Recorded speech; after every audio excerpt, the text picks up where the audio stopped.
Bonjour à tous et bienvenue dans cette nouvelle vidéo. Cette semaine, je vais continuer un peu la vidéo de la semaine dernière parce que ça va être assez rigolo, je vais vous raconter ça. Dans la vidéo précédente, je parlais donc d'une playlist de 10 titres que j'ai publiés, des titres que j'écoutais à l'époque de la création du projet Ombre et Lumière, donc c'était la partie lumière en particulier qui est concernée, c'est-à-dire en grande partie le printemps 2019. Et en fait, c'est assez marrant parce qu'au moment de publier la vidéo le soir, donc c'était jeudi je crois, je voulais rajouter les tags des groupes qui étaient concernés par la playlist, et au moment de mettre ces tags, de les écrire, je réalise subitement que j'ai complètement oublié de parler de certains groupes en fait.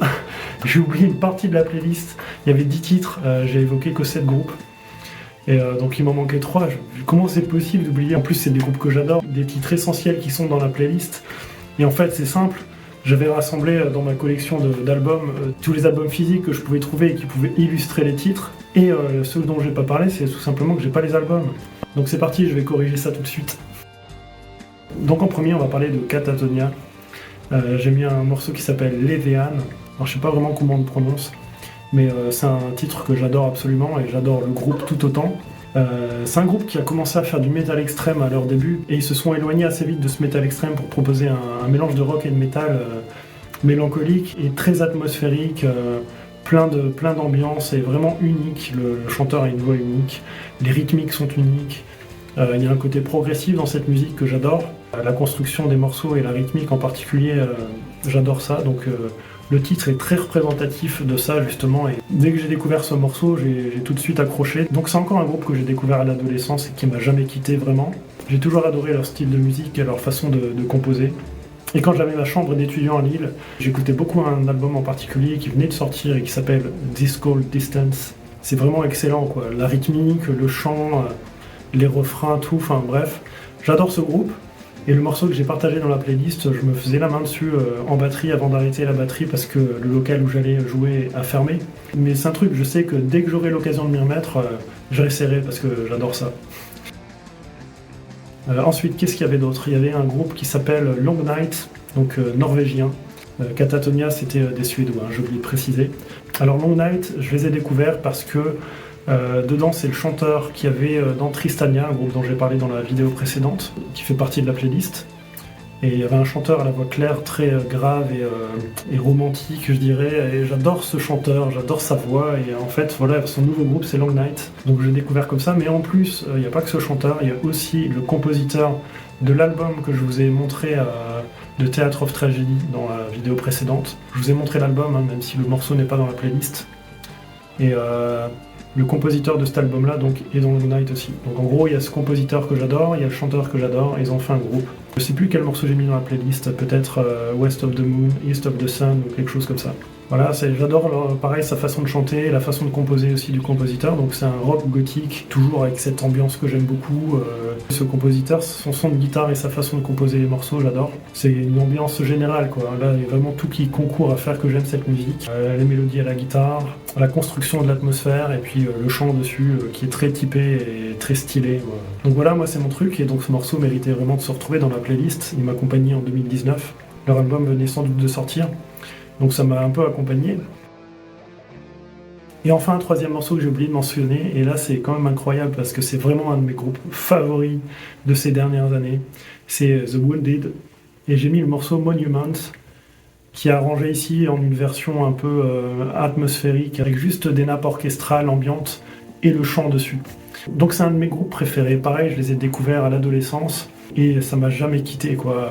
Alors c'est un groupe hollandais qui fait un rock à tendance progressive et teinté un peu gothique, assez mélancolique, voire très mélancolique. J'adore pareil leur atmosphère et leur univers musical quoi. Et j'adore la voix du chanteur, j'adore les mélodies, la façon dont la batterie est jouée aussi, leur rythmique est vraiment super aussi. Honnêtement, j'aime beaucoup de ce qu'ils font, de leurs travaux et alors en 2019 ou autour, hein, je sais pas si c'était pas 2018 quand même, mais bref, moi j'ai écouté ça à ce moment-là et ils ont ressorti en fait des morceaux réarrangés de leur carrière, donc c'est des morceaux rock, metal en gros, hein, et ils les ont réarrangés de manière orchestrale, atmosphérique comme ça. Et donc j'ai accroché tout de suite, et dans les années qui ont suivi, c'est-à-dire là ces dernières années, je les ai vraiment beaucoup écoutés. Ils ont ressorti d'ailleurs un album récemment, et j'ai quelques titres qui sont vraiment parmi mes favoris, tous styles confondus. C'est poignant, c'est émouvant, puissant. Et d'ailleurs, quand j'ai décidé d'ouvrir un deuxième compte sur Instagram pour publier des reprises de chants, forcément, naturellement, ils se seront trouvés dessus parce que j'adore chanter leurs chansons. C'est vraiment, ça m'emporte, ça prend en trip, quoi. C'est vraiment très beau. Donc voilà, The Windy, un groupe très puissant et très présent dans ma vie. Franchement, je les écoute très souvent. À chaque fois au printemps, à peu près, c'est un truc que j'aime bien écouter à ce moment-là. Je sais pas, ça me met dans un spleen un peu. Ouais, c'est ce qu'ils incarnent vraiment, une sorte de spleen. Le spleen, c'est une sorte de mélancolie un peu légère qui nous inspire et une poésie, quoi, en gros. Bon, alors, si vous écoutez ça, vous trouverez sans doute ça très mélancolique, mais j'ai un certain recul avec ça. Moi, ça me porte, hein, ça me déprime pas du tout. Donc voilà, je pense que j'ai clôturé un peu les 10 titres, cette fois-ci vraiment. Les 7 présentés dans la vidéo précédente et les 3 là dont je viens de vous parler. Donc je serais curieux de savoir un peu ce que vous pensez de tout ça.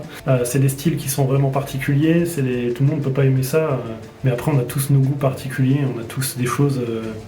Et je trouve que la musique c'est un sujet très clivant d'ailleurs, on peut faire une parenthèse là-dessus, on peut clôturer là-dessus sur un sujet un peu plus d'ouverture, pas philosophique mais presque.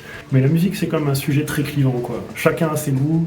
Même moi, quand je partage ma propre musique, hein, j'ai toujours un peu des réticences parce que je sais que le style plaira pas forcément. C'est pas, voilà, ça peut ne pas matcher absolument avec les goûts de la personne. Mais alors que si on regarde la vision artistique globale, on trouve des trucs intéressants, je pense quand même. Enfin, en tout cas, j'en suis persuadé. Sinon, je partagerais pas à la limite ce que je fais, quoi. Je sais pas si c'est comme ça dans tout le monde, dans le monde entier. Et c'est marrant parce que je parlais de ça avec ma mère il y a quelques jours. Et j'avais l'impression quand même que par exemple aux États-Unis, il y a eu des fusions de styles assez folles, hein, parfois. Par exemple, si on pense au néo-metal, donc c'est du métal qui est apparu dans les années 90, deuxième moitié des années 90, peut-être avant, je sais plus trop, mais en gros, on mélangeait un peu des univers hip-hop avec du métal. Ça paraissait fou de faire ça. Et il y avait des puristes qui détestaient ça, quoi. C'était un blasphème de faire ce genre de truc. C'était un truc d'hérétique de faire ce genre de fusion des styles. Et pourtant, voilà, il y a plein de trucs comme ça, des exemples qu'on peut citer à l'étranger, des fusions un peu bizarres ou originales et qui ont fini par s'imposer au fil du temps. Maintenant, ça paraît tellement normal d'écouter ça, d'entendre ça. J'ai l'impression parfois, je sais pas, qu'en France, on reste un peu puriste, on reste un peu enfermé dans nos idées. Alors, est-ce qu'il aurait raison? On est des Gaulois réfractaires? Non, mais c'est un sujet, je sais pas ce que vous en pensez. Donc ça fait 2 questions, mais voilà, déjà, est-ce que ça vous a plu de découvrir ces musiques qui viennent d'horizons différents, auxquels vous avez sans doute pas l'habitude de vous frotter? Et ensuite, est-ce que vous trouvez pas que parfois la musique c'est un peu clivant quand même? On a l'impression que les goûts et les couleurs, ça porte vite à jugement, quoi. Donc je sais pas, donnez-moi vos avis, ça peut nourrir un peu des réflexions. Bah, je vous dis à bientôt pour la prochaine vidéo.